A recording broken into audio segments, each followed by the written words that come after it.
सगळ्यांची जबाबदारी आहे। एकमेकांवर चिखलफेक करण्यापेक्षा खरासारख्या राक्षसी आणि नीच वृत्तीला ठेचलं पाहिजे, अशी भूमिका आमची आहे। आपण सगळे लोकप्रतिनिधी आहोत। दिवसातून शेकडो लोक भेटतात आपल्याला, शेकडो लोक येतात। उद्घाटनाला जातो, लोकार्पणाला आपण जातो, लग्न मैताला जातो, अशा ठिकाणी लोक अनेक भेटतात। मंदिरात जातो, धार्मिक स्थळांना भेटतो, आपण उघडपणे जातो, लपून छपून करत नाही।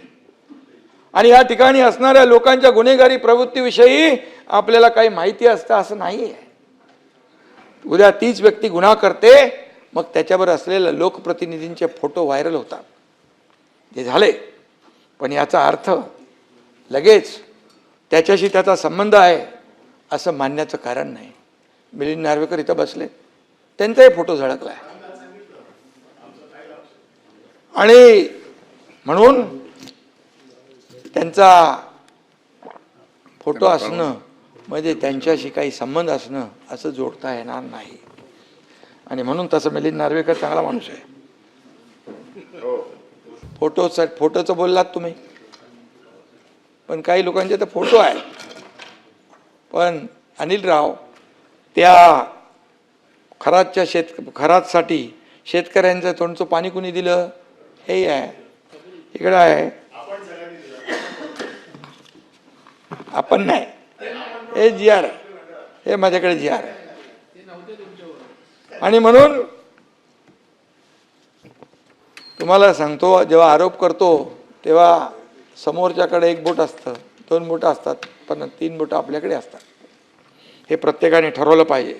मी बघा असा आरोप करणारा माणूस नाही आहे, मला ते आवडत पण नाही, पण जेव्हा मला कोणी डिवचतो तेव्हा त्यावेळेस मला बोलावंच लागेल। आणि त्यामुळे मी खुला मनाचा माणूस आहे।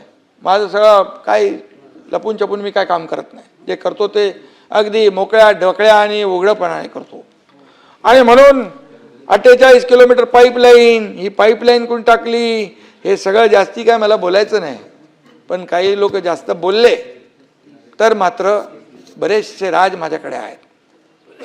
ताज का राज राजी रहने दो। सभापती महोदय, आणि आपल्या सगळ्यांना सांगतो मी, आपल्याला नाही, जे आरोप करतात त्यांना, ताज का राज राजी रहने दो। मला एवढंच म्हणायचं आहे, अशा प्रवृत्ती ठेचल्या पाहिजेत, अशा लोकांना फासावर लटकवलं पाहिजे। त्यासाठी कायदा अधिक मजबूत करायचा असेल तो केला पाहिजे, आणि अशा प्रकारच्या वृत्तींना जरब बसली पाहिजे।